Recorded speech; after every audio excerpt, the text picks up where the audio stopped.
Do you think we've got... Yeah, we can start. I'm sure some people might jump in as we get going, but welcome again. This is the 5th and final training session in our series of 5 trainings. So I'm sure some of you, how many, put your hand up if you've been at all of the training sessions.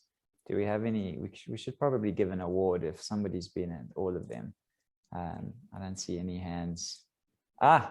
Megan. Okay, you get the award. You get the golf clap award.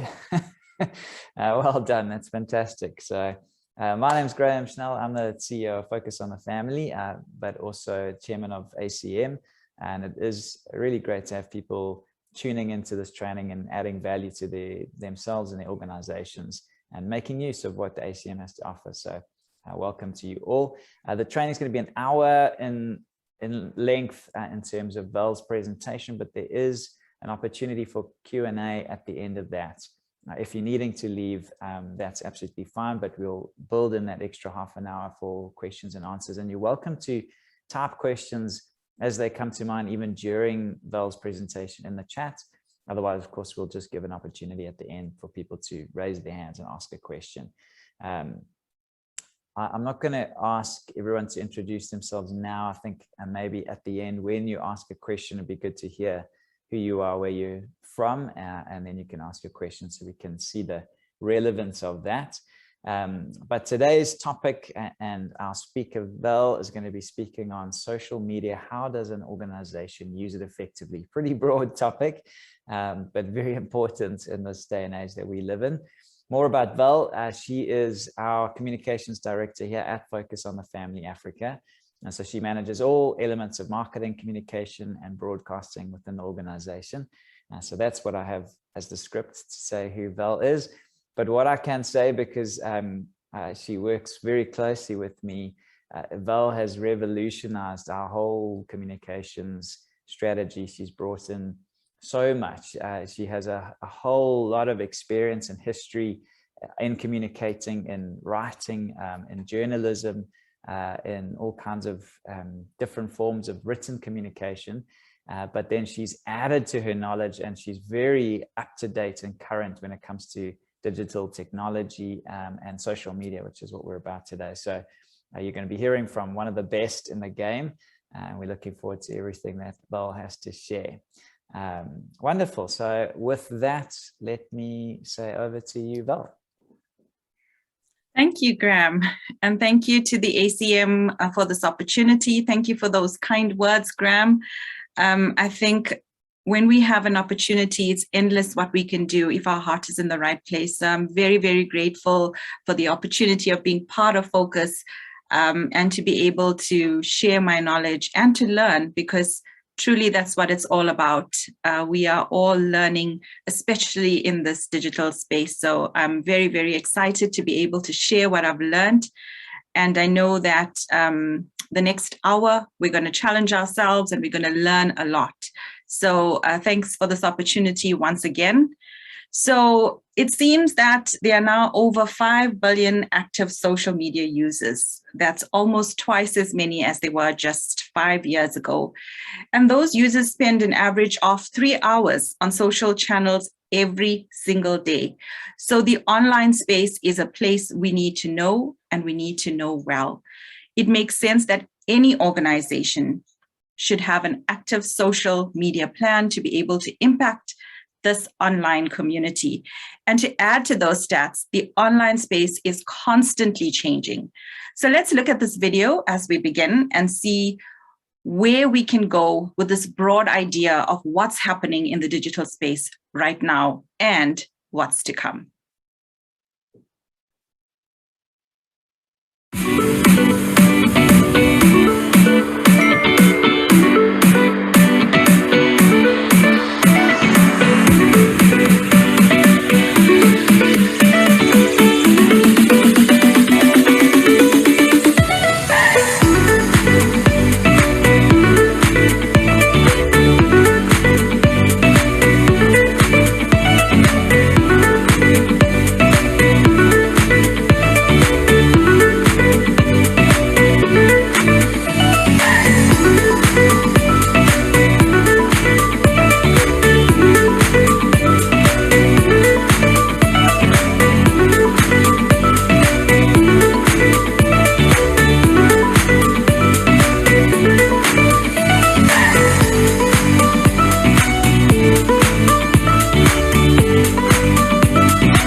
Wow, when you consider those stats, it's absolutely amazing. And I think more than ever, convincing us that we need to own the online space.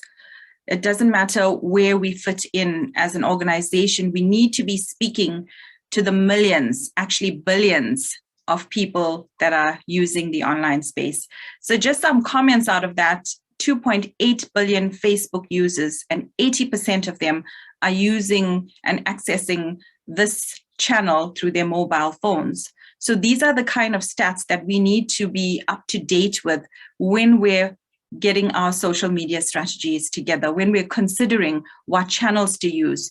This information is pertinent when we start to strategize in communicating who we are as an organization using digital platforms. 26% of Instagram influencers have salaries over $75,000. My word, it seems we're in the wrong career. And then just looking at how the world has changed, we know more than ever that the online space is where we need to be working, but working well. So moving on to our slide 2, from this image, you see that there's loads of information about an organization. And if I just had to describe the first, the mass of information that we can communicate about ourselves. I mean, we could be an organization that has products, we have achievements that we want to talk to our friends about, we have services that are pertinent, we have testimonies to share, general information about the organization. There's so many different facets of what we as organizations are about. But if you had to just heap them all together, they're not going to make sense. We need to be able to communicate it and channel the information that we want to serve to our followers in a way that will paint a beautiful picture that they'll want to look at, that they'll want to engage with, and they'll want to be part of. So that essentially is the reason why we need to have a social media strategy that is going to be effective in communicating who we are, to tell the story about our brand, and to ensure that these social media users are interacting with us. So the first step in getting all of the information that you have is to sort and arrange internally.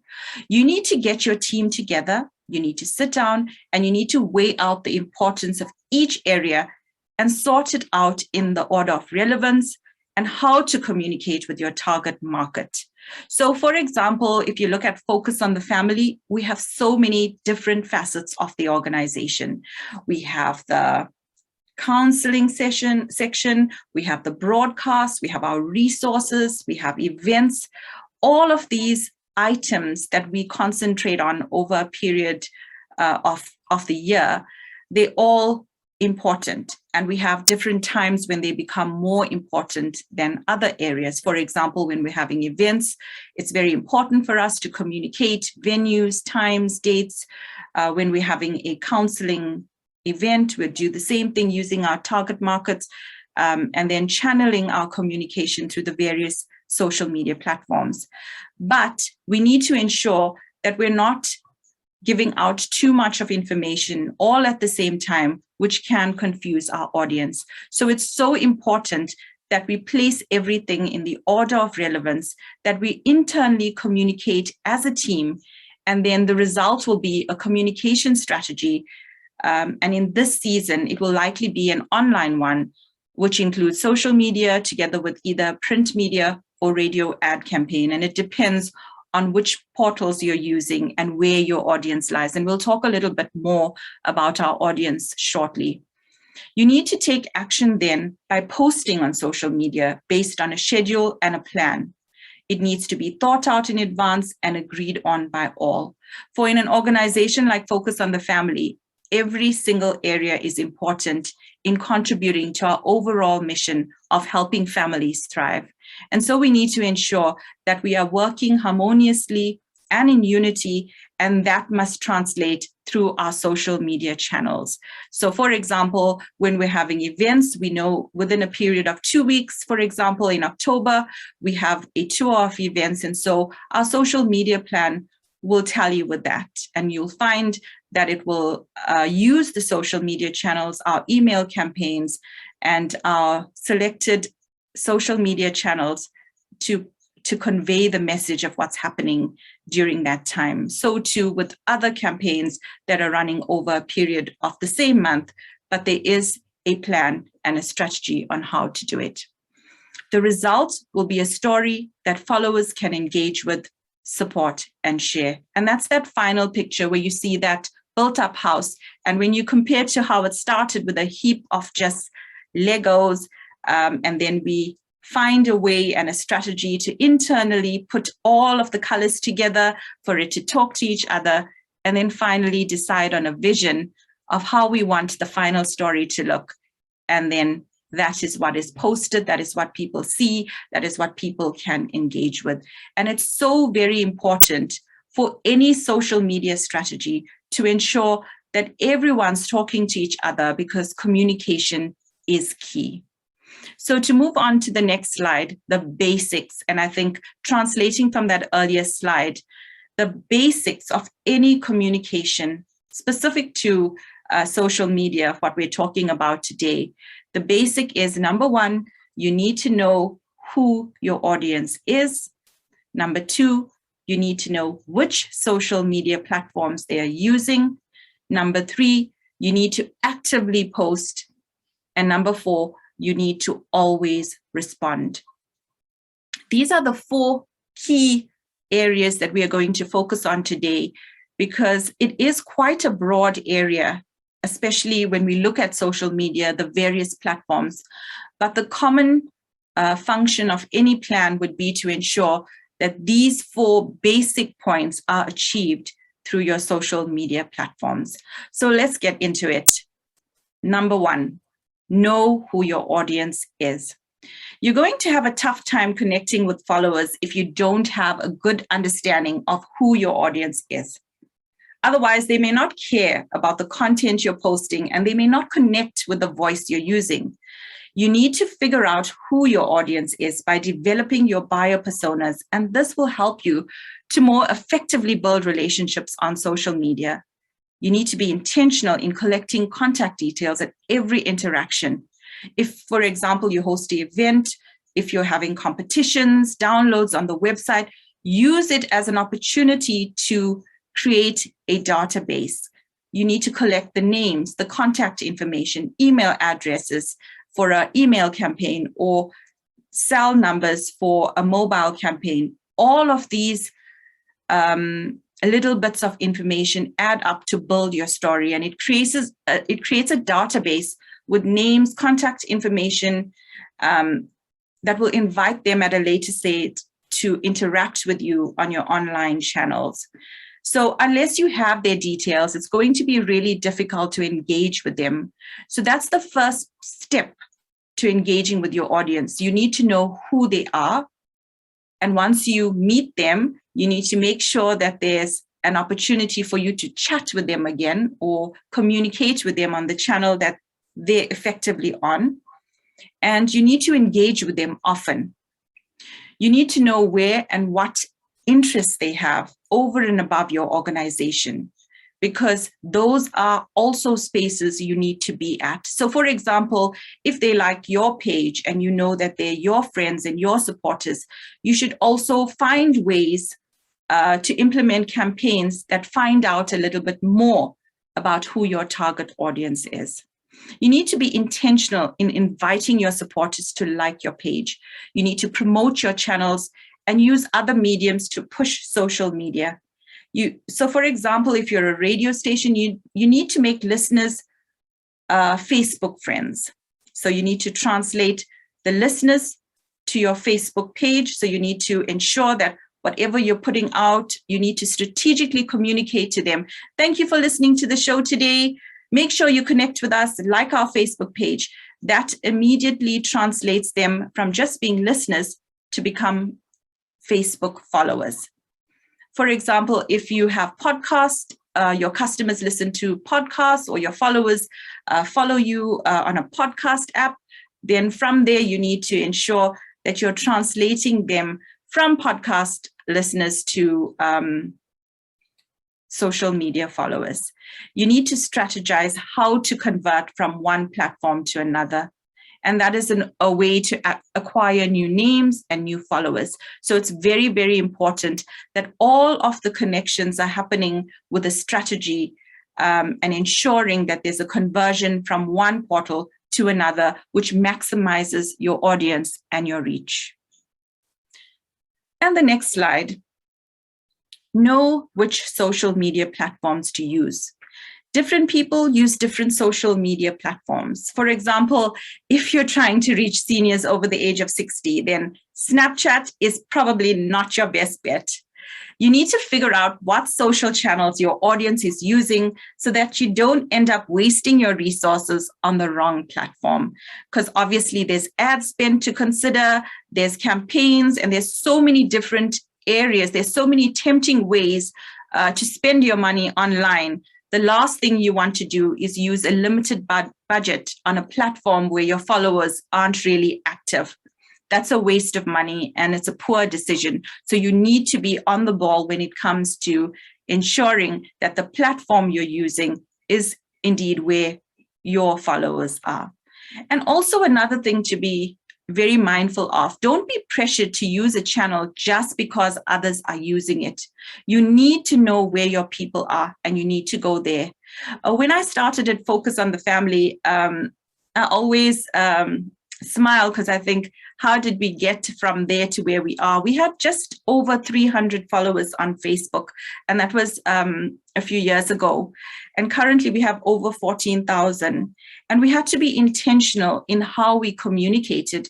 And this is a good example of how we converted attendees to an event to become Facebook social media followers. And how we did that, we intentionally used a strategy where when we traveled for events, we had Graham speak to the audience and just say to them, I want you to take your phone out right now and like our Facebook page. And it was an intentional drive to get people interacting with us on Facebook. And over that tour, I think it was over the next 3 months, we had a goal. We wanted to reach 10,000 people within 3 months. And that's what happened. So it was an intentional drive to convert attendees to events to become social media followers. Currently, we're just exploring other channels. Like currently we have YouTube. We've realized that we need to increase our reach via YouTube because videos are really, really the in thing at the moment. People are really interacting. There's so much of opportunity and potential with YouTube that we've decided we're going to intentionally strategize to increase our reach via YouTube. And then we're also using Instagram. But the key here is to not be pressured. You need to intentionally focus on a specific social media channel energy and strategy, and then grow it. And then from there, move on to the next. Because often in organizations, capacity to complete tasks and strategy is a challenge. So if you have, for example, one person managing your social media channels, you need to ensure that they're not inundated. They need to use the channel and focus their attention and make sure that they're doing it well and excellently. For example, if you're using Facebook, ensure that you're posting content daily.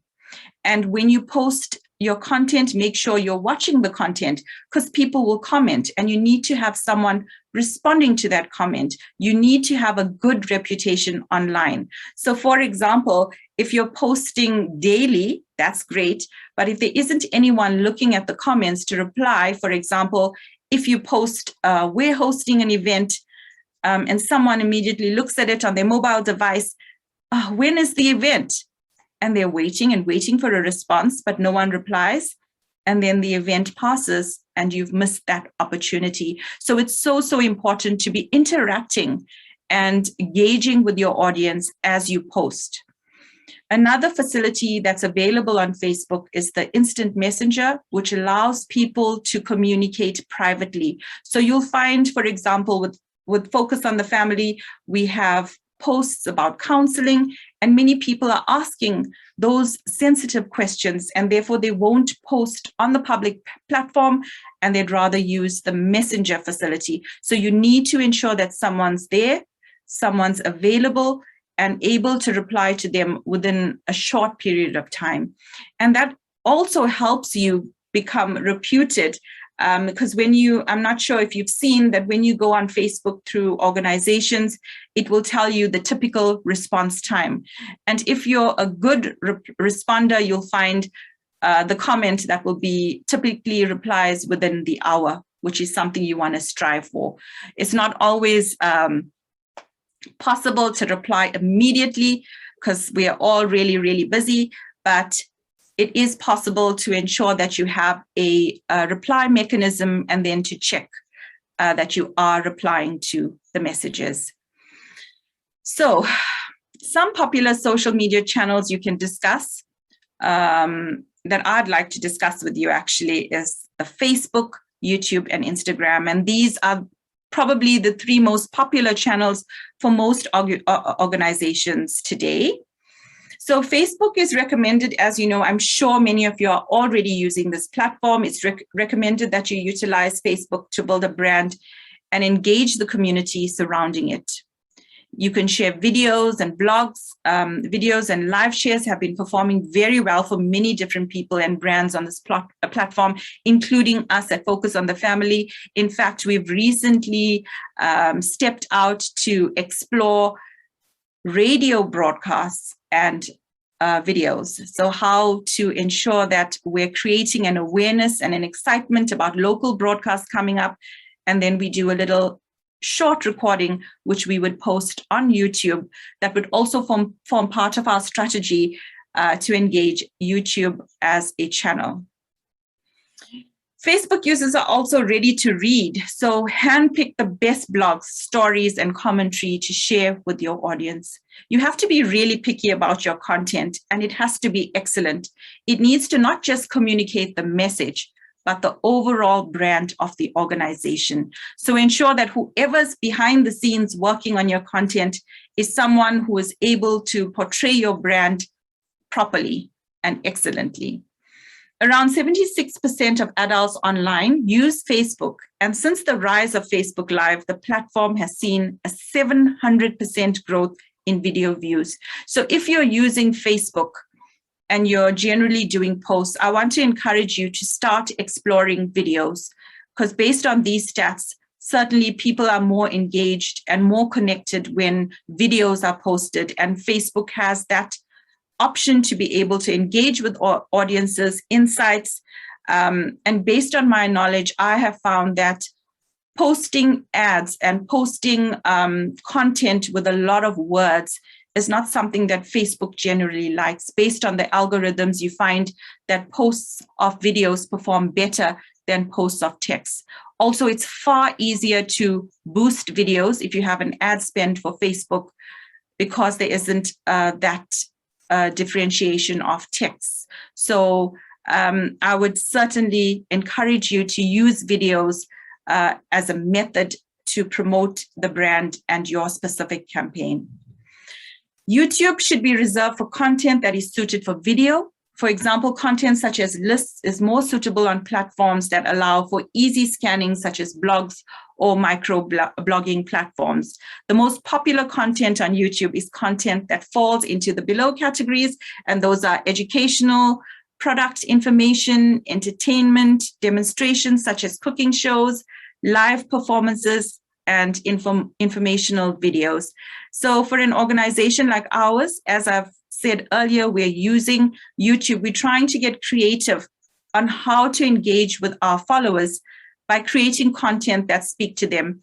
So we know that our broadcasts are popular. We know that when we produce local broadcasts, there's great interest and interaction.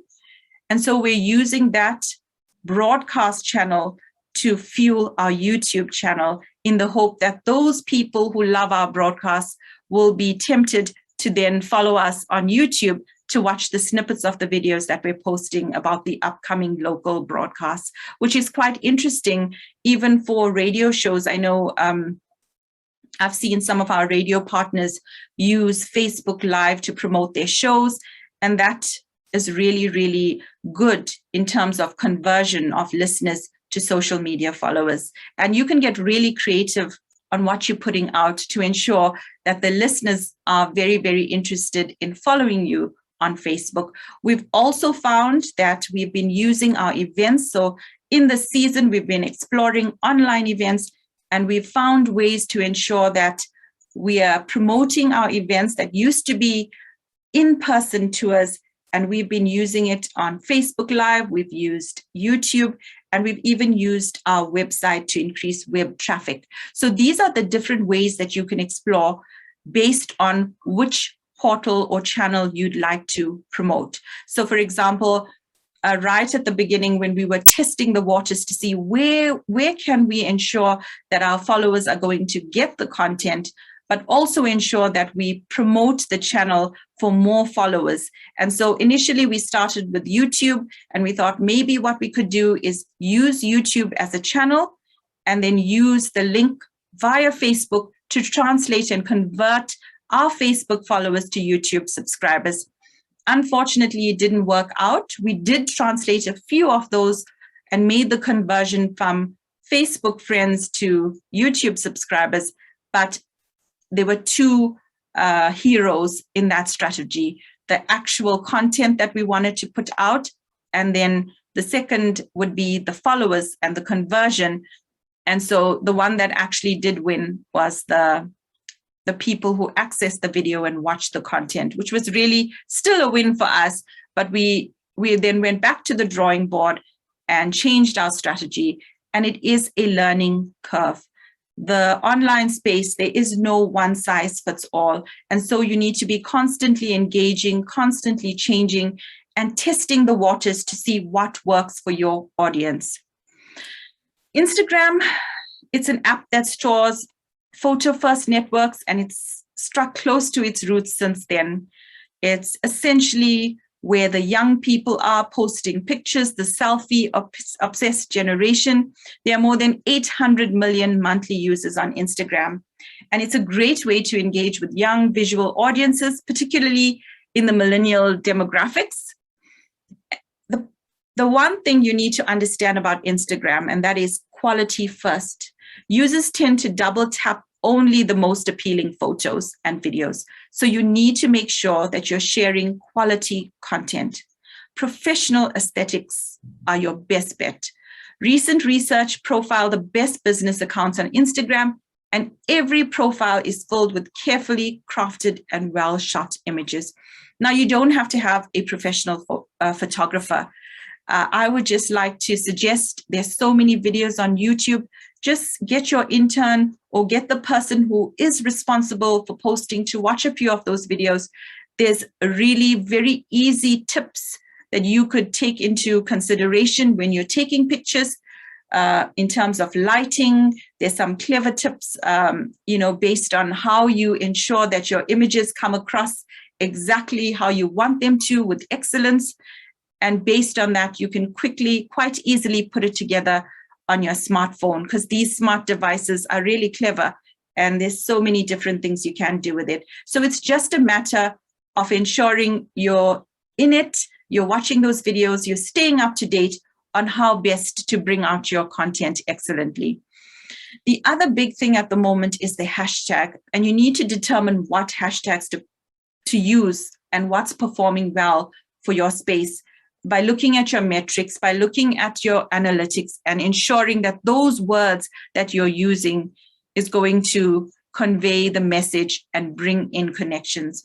I mean, if you're a brand like Starbucks or, one of those more popular brands, one hashtag is all it will take for there to be a following. But if you're still building a brand, you'll need to try out quite a few before you widen your reach. There are other safer bets like quotes and motivational thoughts and anything wishful or inspiring, and you can use that to gauge with your audience. So with that and all that you've heard on the social media channels, let's watch this short video about the rise of social media and the future predictions of the online space as we continue.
Wow, aren't those figures amazing? I wonder what it looked like last night when there was that worldwide outage. It's hard to predict. The funny thing is that we were at church last night when our pastor just shared with us that someone had sent a message to him saying, "Pastor, we shouldn't be in a planning meeting. The world is ending. There's no social media."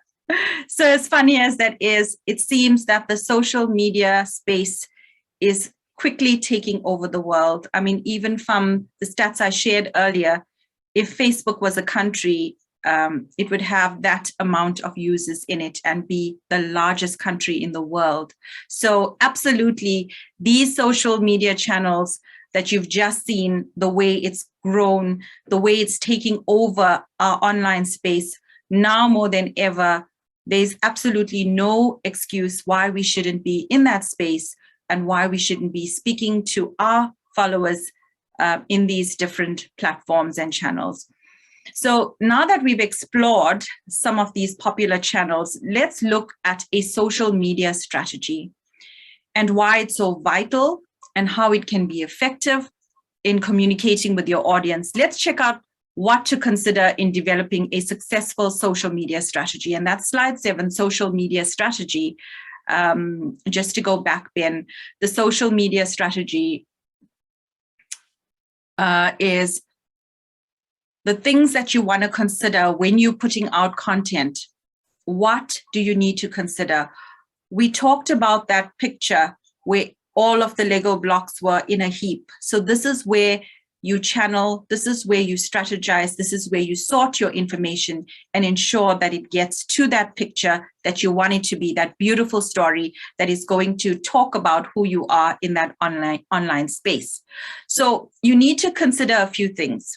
For example, who is your customer? Who is your audience? You need to be intentional in finding out what is their age bracket, what is their gender, what is their location, do they have a college degree, have they been to university? These are the kind of things that will help you in deciphering your target market. Your target market is essential when you're communicating who you are. The last thing you want to do is speak to people who absolutely have no interest in what you're about and the information that you want to give them. So when you're starting with your media strategy, especially in the online space, you need to understand your target market and who your customer is, who your audience is. You need to know if they are online. And some of the information will be at your fingertips using Google Analytics, using different opportunities when you're communicating with them to look at the analytics. I know MailChimp has a very good reporting mechanism where you can go down to see exactly who opened the mail that you sent and at what time. It can tell you things like what are the popular times when your audience is interacting. Are they opening the mails you are sending them? Are they interacting? Are they clicking the links? All of this will help you in deciphering your media strategy. You need to understand who your audience is, and you need to know where they're at. You also need to understand things like, do they belong to an association?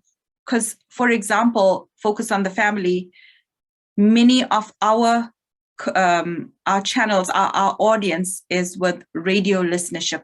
So our radio partners tell the story to us about where their listeners are, and we want to go to those spaces to be able to speak to them.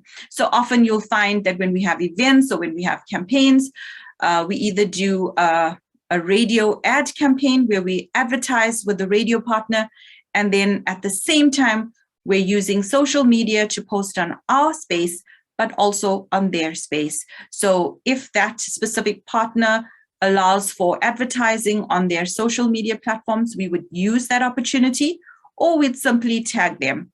That's also a way to be able to use your campaign in those spaces that your community is going to be interacting with. So it's very important for you to know, do they belong to an association and what publications they read? For example, Joy Magazine is a very good partner of ours, and we've often partnered with them for different campaigns simply because we know that our followers are also followers of theirs.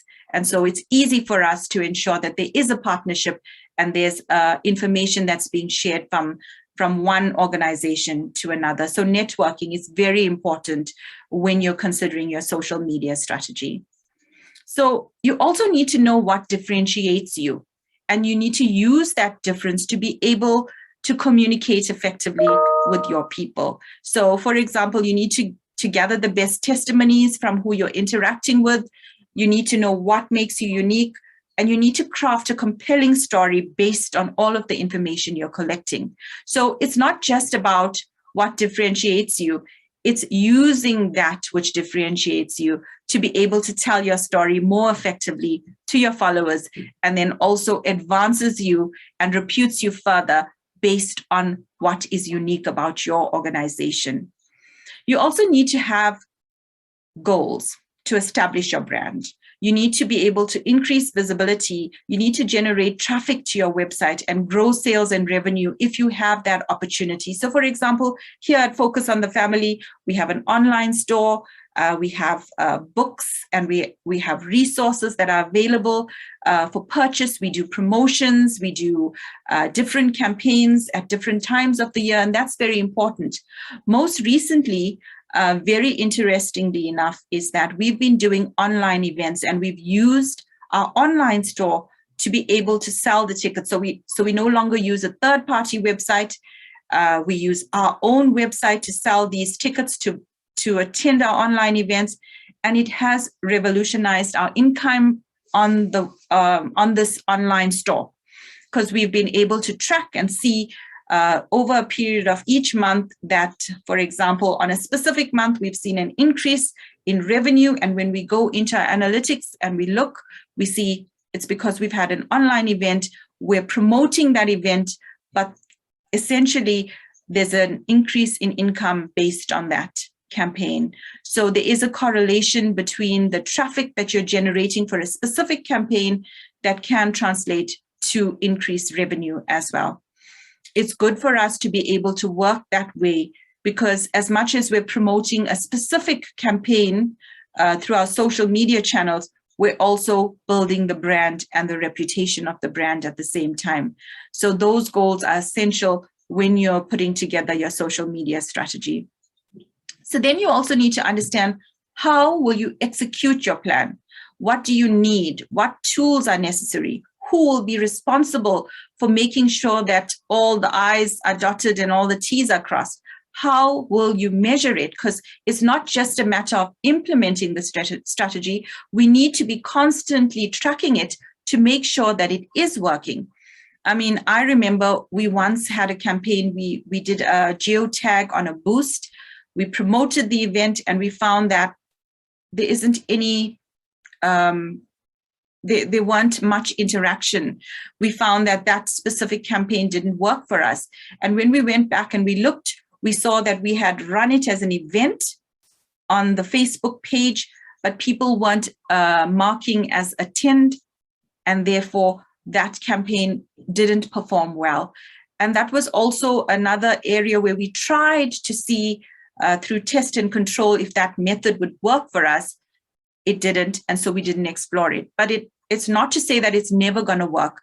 A few years later, we tried it again for a different event, not a tour of events where there were, for example, 5 different venues in 3 different cities. We tried it for one event for counseling that was happening on one day, and that event performed really well on Facebook.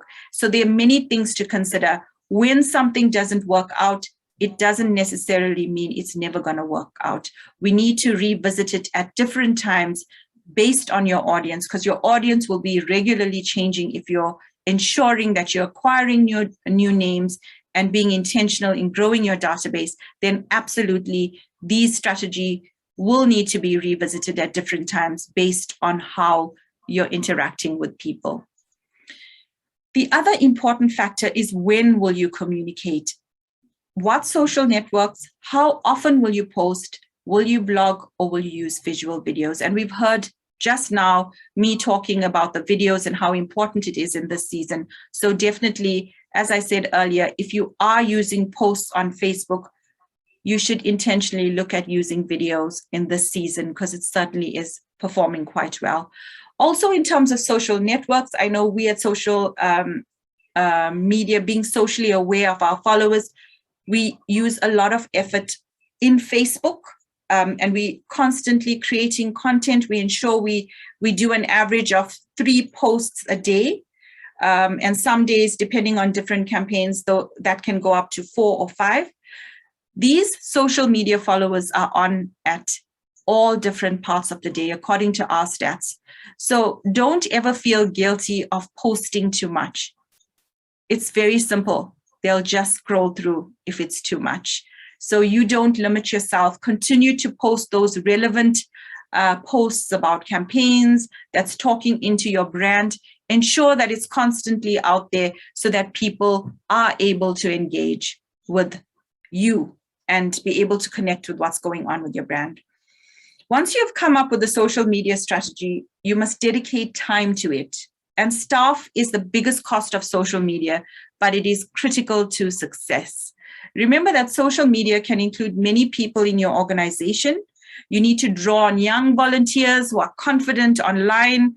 I mean, this generation of users, this generation of young users are constantly on these social media platforms. They're experts. I mean, I have a 14-year-old daughter, and she can confidently show me a thing or two. And I've been in this business professionally for quite a few years, but trust me, I learn a lot from her, because it's almost as though they come with a built-in training manual, and they're absolutely good at portraying themselves on social media. So I would advise that you draw on your young volunteers who are confident online, but also involve senior staff who understand your organization's voice, who understand the brand dimensions, so that you can find a sweet spot. And when you're communicating with your audience online, you're young and vibey, but you're also absolutely loyal to your brand. Having more than one person blogging or tweeting will make your organization more dynamic and ensure that whatever's going out is really creative, fun, and challenging.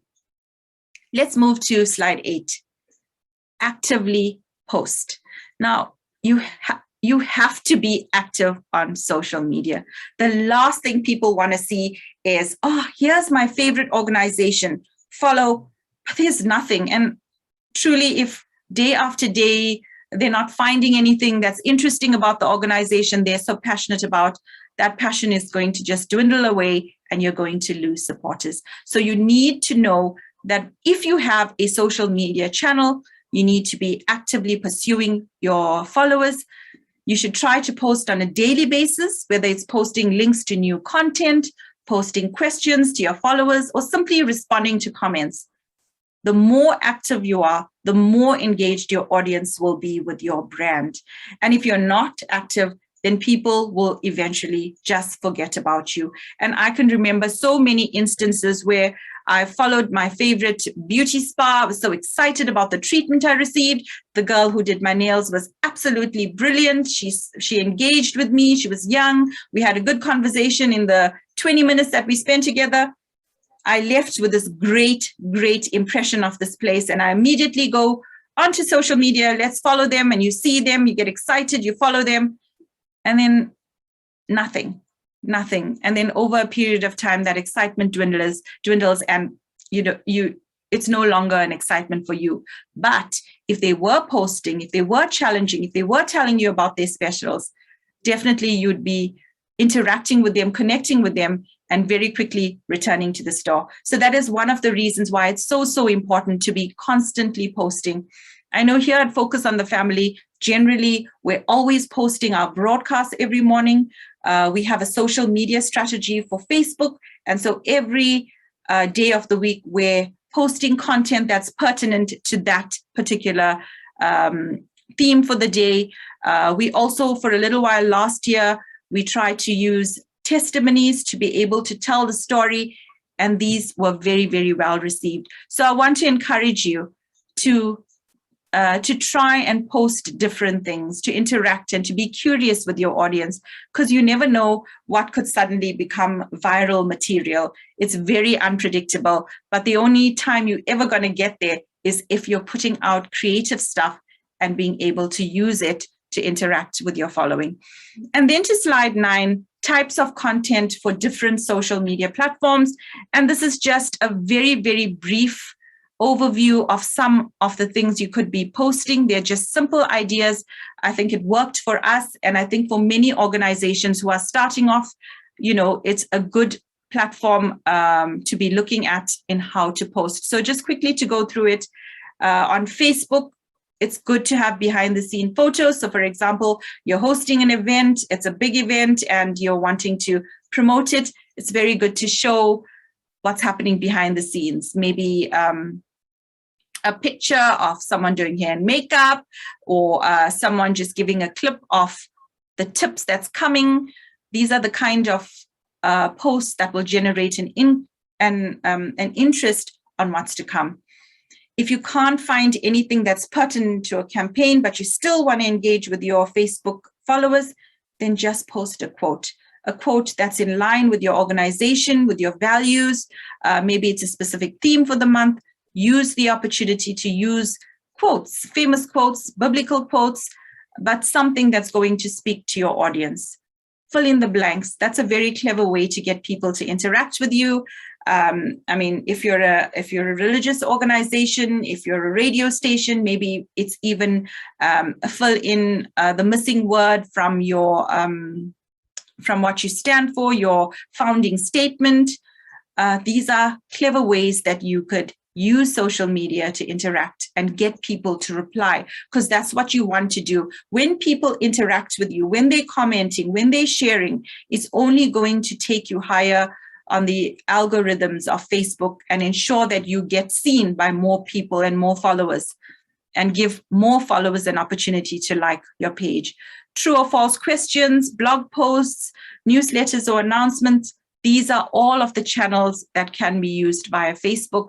And then, of course, Twitter, you can use the same, blog posts, interesting articles, quotes, industry news, one-word quotes. I know celebrities use it a lot and it draws a lot of questions. But of course, you need to have a following. So my advice is, if you're not using a specific channel but would like to find a following in those specific channels, then you need to start working intentionally on a strategy on how to increase your following. Instagram, normally product updates and blog posts and industry news is what's doing really well. And that's possibly where the influencers who earn more than $75,000, that's where they're living right now, in that space in Instagram. So ensure that whatever you're posting, including job posts, those are all pertinent to your following. And then Pinterest, for those of you who are using it, it's quite a niche channel. You're posting videos, infographics, quotes, product photos, guides, ebooks. All of these are what you can consider when you're posting on these platforms. And as I said earlier, there's absolutely no pressure to use all social media channels. My advice is to, even if you're just using 2, post and use well. Make sure that you're using it to the best of your ability. You'd rather be using 2 channels where you're effectively posting and you're using excellent content, you're ensuring that you're communicating and you're responding to comments, than having 5 or 6 where you're not performing as well as you should be. You need to also ensure that when you're posting, so now that you know what type of content you're going to be posting on these channels, you need to ensure that it has personality. And you shouldn't be afraid to have personality when you post.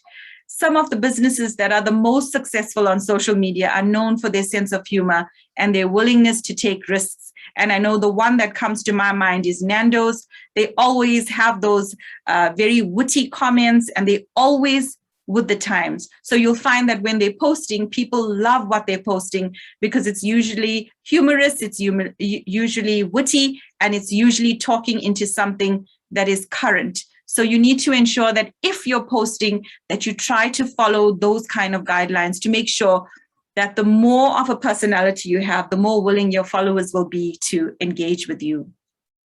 You also need to ensure that you maintain a singular voice.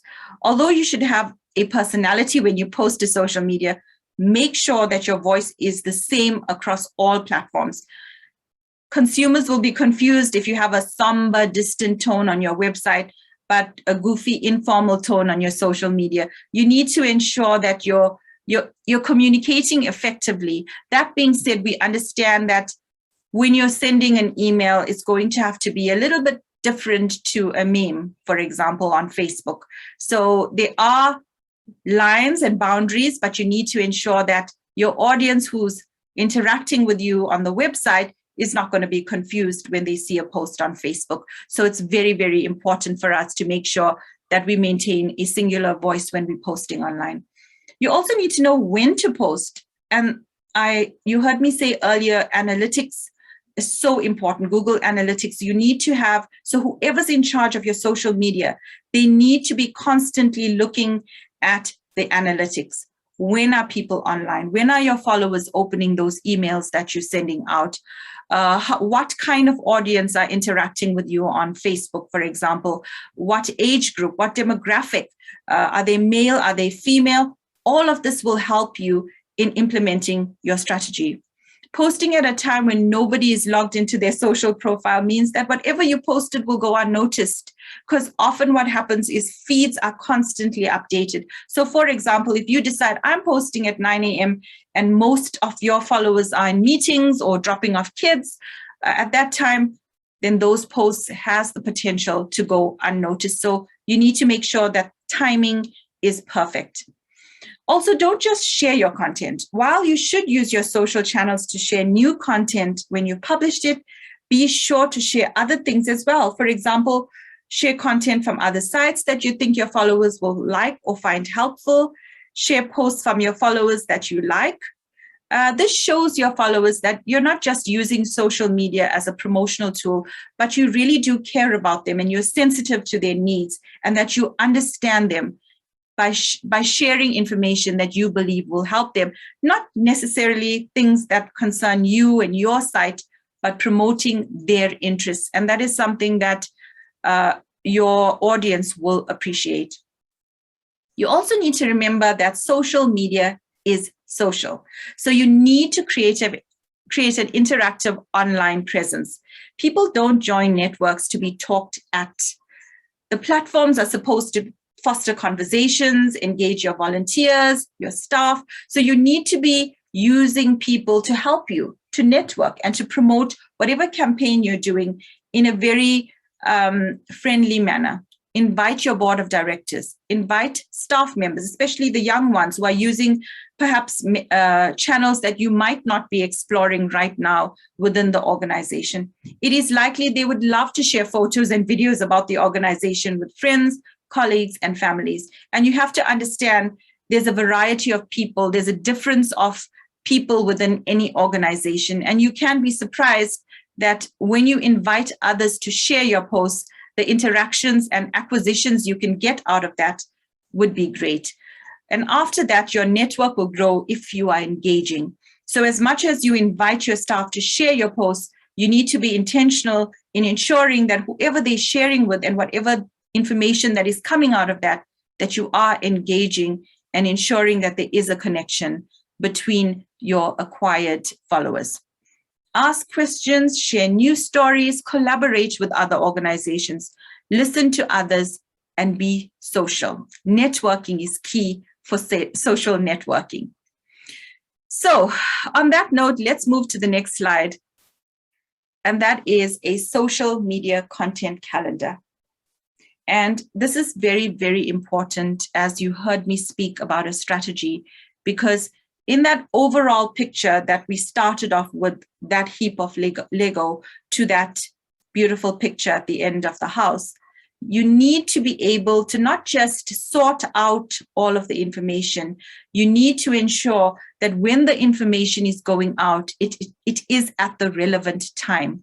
So you need to help develop your editorial strategy. So for example, if your blogger or your person who's handling social media is one of those young and trendy, vibey people, they're going to know how to post. They're going to know when to post. They're going to know those creative ideas on how to put your content out, but they might not be as well versed as a copywriter who would be able to give you good content, the right content that would go with that strategy that that young and vibey person is putting out there. So you need to know how to develop your editorial strategy when you're sending out your posts.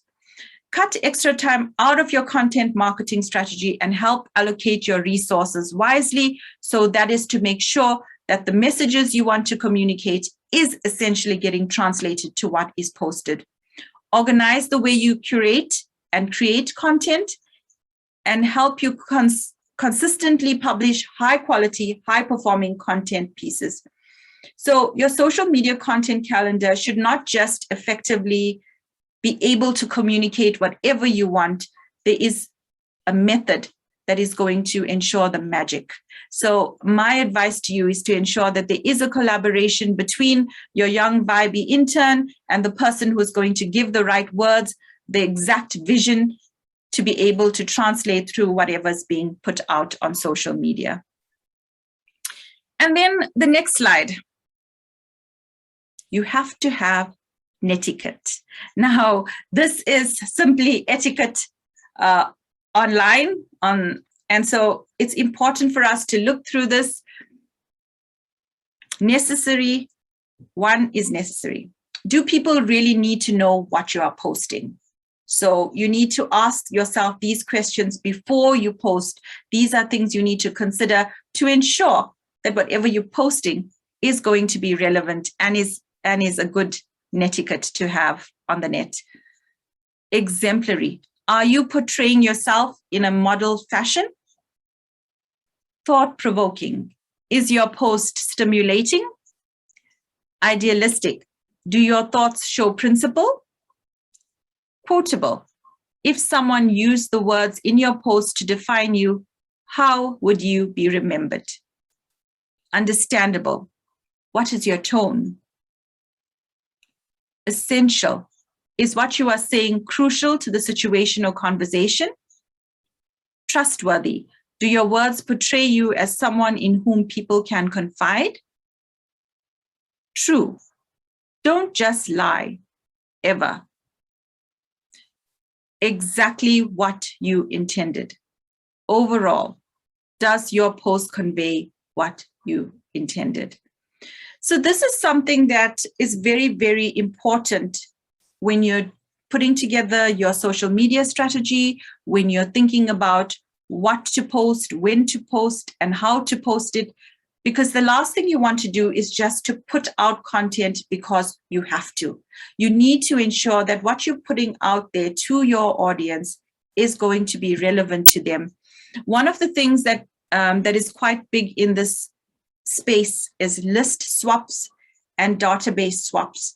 And while it can be profitable, it also needs to be looked at very cautiously, because the last thing you want to do is to offend or to irritate or annoy your following. So for example, it's good that you know that they follow you, that they affirm you, that they support you, and that they are with you in terms of what you stand for. But if, for example, you give your space to someone who's paying you for an advert on your platform, you need to ensure that it is absolutely in line with what you stand for and what you're doing. You can't allow the wrong message to go out just because it's an opportunity for advertising. You need to ensure that everything you're posting is going to be in line with what you stand for and what your brand means.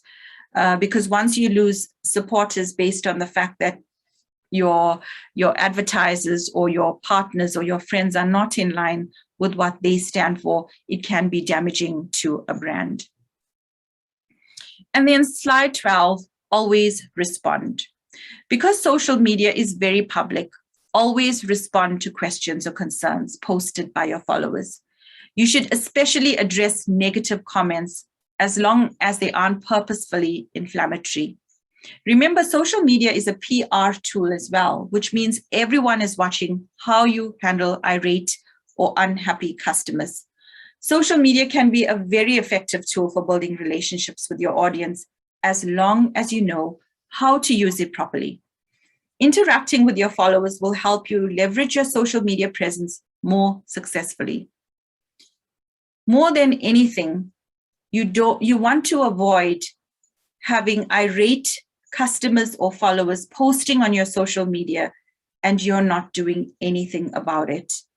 It can actually be an opportunity for something great to come out of a complaint online. I mean, I have had several instances personally where I've complained about poor service, and truly from a complaint where you irate and you've actually tried to contact the organization, you weren't able to get any joy, you post on social media, immediately someone is responding, because most organizations are putting in a lot of effort in the online space because of the potential for it to go viral. So you find many organizations are taking this platform quite seriously.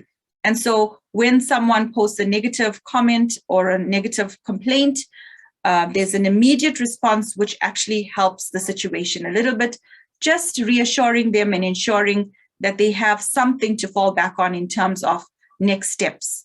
So even if you yourself as the social media manager cannot offer the actual solution, just you could pacify the situation by apologizing and ensuring that someone gets back to them within a period of time and then reply, and that would help. And if the solution you're offering is really good, in most situations, you'll find that the complainant then becomes someone who compliments the service they received, and it could turn the situation around, which is why it is so important for us to be in that space, to be commenting, to be interacting, and to be ensuring that what you're putting out is in line with the brand. And so with all of that I've just showed you, I think that going back to the basics will help you use social media effectively. And just to recap what I shared earlier with back to the basics, to quickly go back, it's to know who your audience is, to know which social media platforms to use, to actively post, and to always respond. To ensure that your social media strategy is working, you can ensure that these 4 fundamental steps are the foundation of everything you do and everything you use on social media. And this will greatly benefit your audience and greatly benefit how you portray yourself online.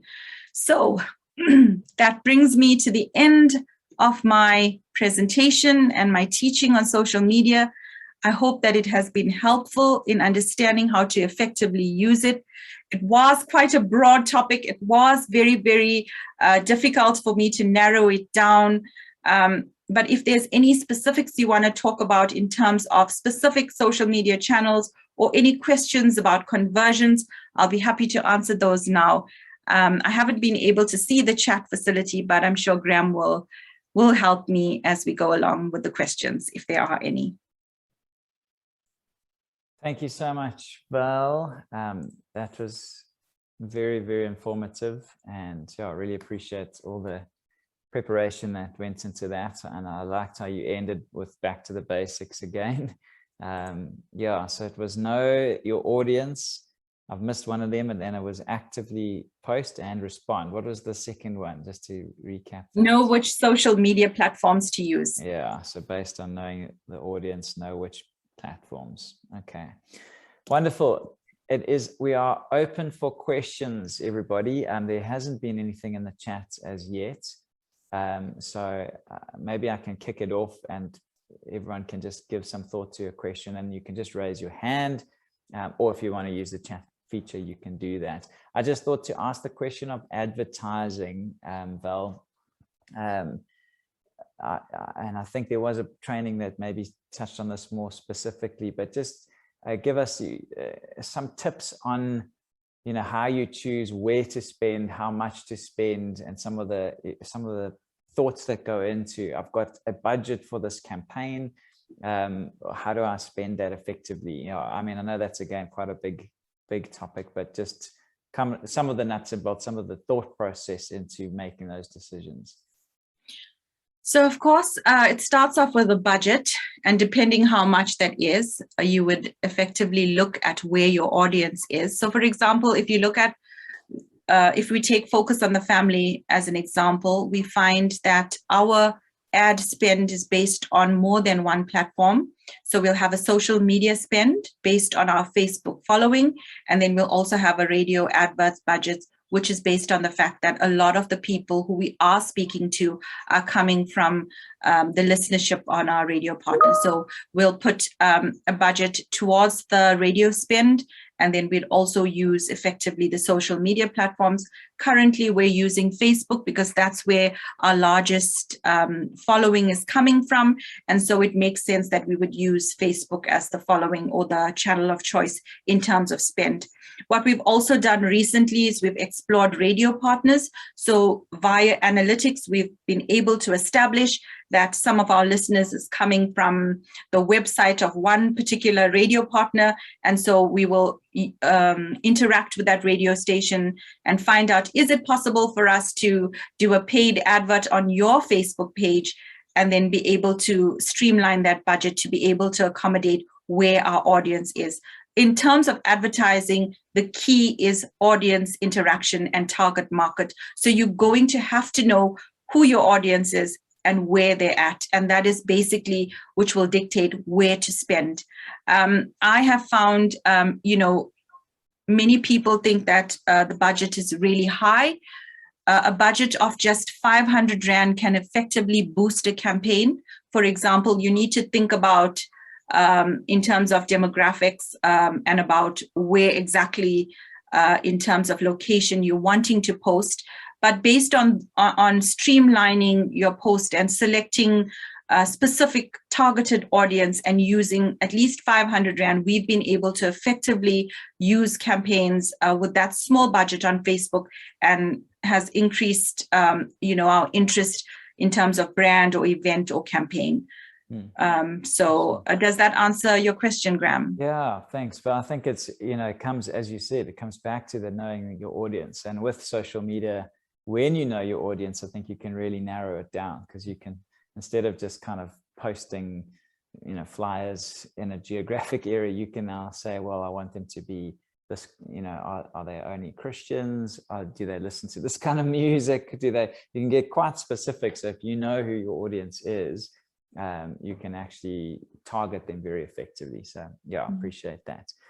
Okay. And if you have if you have a larger budget, I would suggest using different platforms. So you could use print media, you could use radio advert, you could use social media, and all three platforms will be ensuring that the message is, conveyed maximum to maximum users, maximum followers. Awesome. Okay. We've got a question from Kyla. She's saying, thank you, Val. Is this your main focus at Focus on the Family? Most of us multitask, and social media or social marketing is just one of many things. And she's put in brackets, not ideal. Can you give us some tips, or give some tips for us who have this as a by task? Perhaps prioritize some tasks so we know where to start. Yeah. Thanks, Kyla. Just to answer your question, no, it's not my main focus. I'm currently busy with the broadcasting area, the bookstore and resources, and then communications as a brand. So definitely not something that's my main focus. And so I understand the need for you to want to know, how do we do this? How do we convert that minimum time to maximum exposure? And one of the things that I could do is what I started doing, because that's one of the challenges I had when I started at Focus. I had this big idea and I knew all of the things that needed to happen. I just didn't have enough time to make it happen. And so what I did was for example, the first thing I did was I chose a single platform. So when I arrived at Focus, we already had Instagram, we had Twitter, and we had Facebook, but I chose one channel because I knew my time was limited, and I focused on that social media channel, which was Facebook, and I built it up. So I found a strategy to increase the interactions and increase the following. Then once I ensured that I got the following and I had used that strategy, and there were many people there now, when I speak to people through that channel on behalf of Focus, that there were 10,000 or more people listening. So that was a powerful audience. I began to formulate a strategy on how to post. And so I ensured that there were at least 2 posts every day. And usually with Facebook, if you give an hour at the beginning of the week, you could schedule your posts. So you could create the posts in advance when you had time, and then just schedule 2 posts a day. And that's one of the things I did. And that ensured that my audience grew in the channel, and then I was constantly communicating with them and connected with them. And so many people didn't agree with the fact that I was just using one channel, but it did benefit us in that we were able to grow the audience and do that particular portal excellently. And now we're moving to other channels, and we will implement the same strategy, largely because there's just one person posting. And often when there are many campaigns, I know in this season, in the past 9 months, I've had absolutely no help at all. So I was essentially doing everything. And so I'd had to go back to the drawing board, look at my strategy, and change 2 posts to 1 post, and then be able to manage that in terms of commenting and interacting. But my advice is to ensure that you schedule posts in advance and make sure that you're posting at least once or twice a day to ensure that there is that connection with your audience. Yeah, and that's very real for probably everybody on this. Is we don't have a team of 10 people that are managing social media, so it does come down to prioritizing, even choosing which platform based on who your audience is, and then saying, okay, look, we can't do all 6 of them, we're just going to do this 1 or this 2. A follow-up question: how much time a day do you give to social media? Because you also interact. So yeah, maybe just what would be your guess as to how much time? I think just maybe to point out, you raised the idea of scheduling. That's also strategic, because it means you can kind of have focused time, schedule the posts, and spend that portion on a Monday or whatever it may be, and then it's kind of done for the week. But as she points out, there is also the interaction. So how, on an average day, what would you spend, do you think? So generally I spend, I would spend about 10 minutes in the morning checking my messenger, Facebook Messenger, to ensure that no one's sent a message during the night. And then if there is an opportunity to reply, then I would use that time.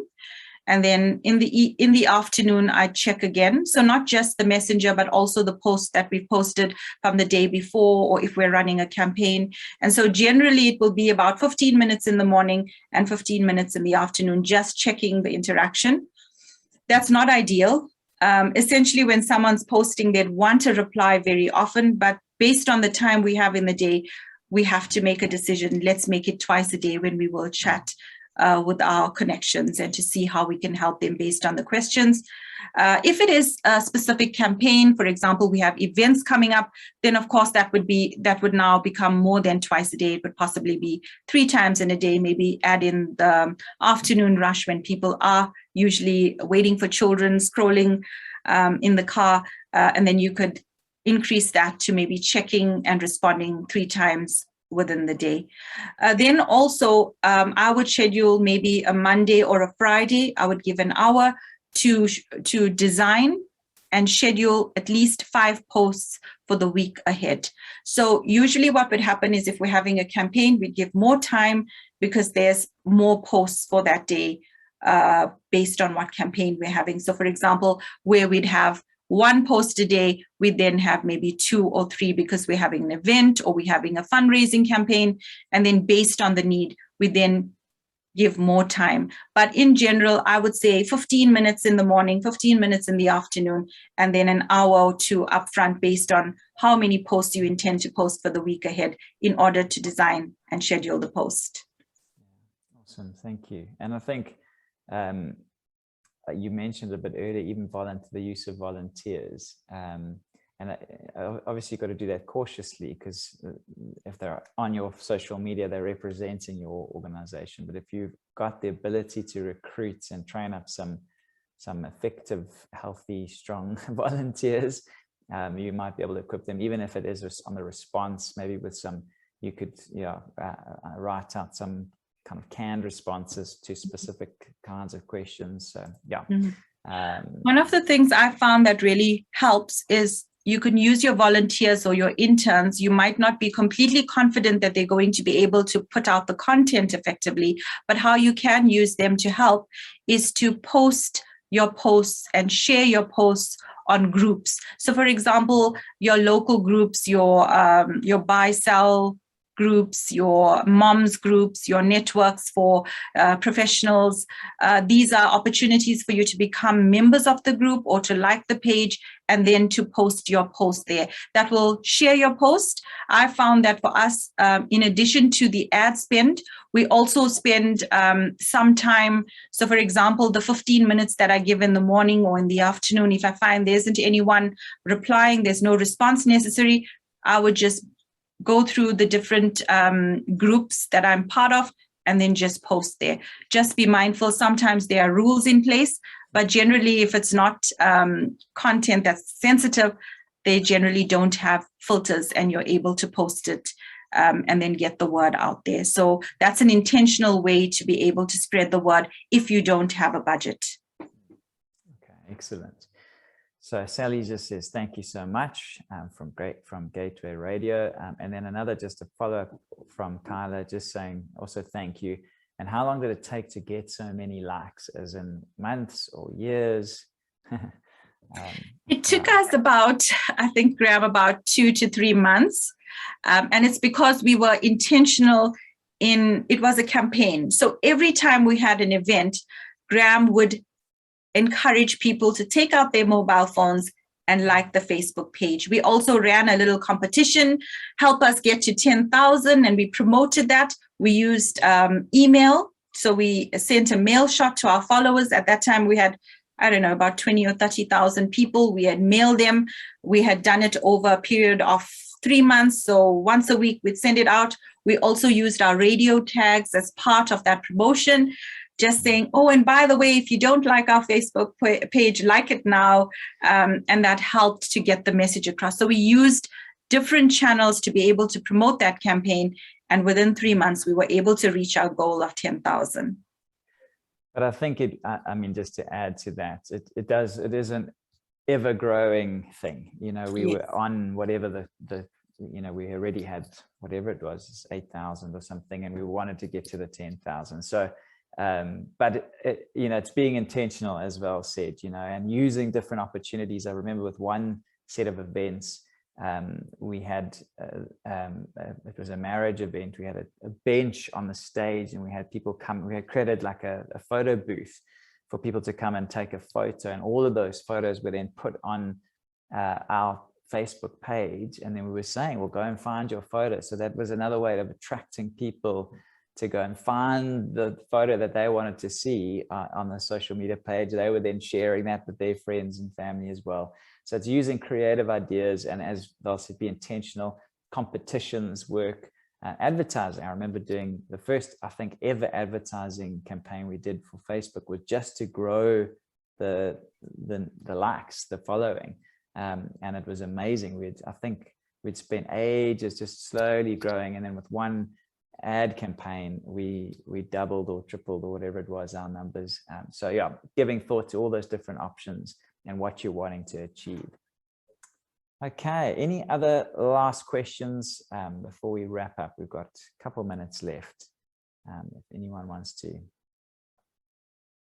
raise a hand or type something. We've just had some comments also from Carla saying thank you, very helpful.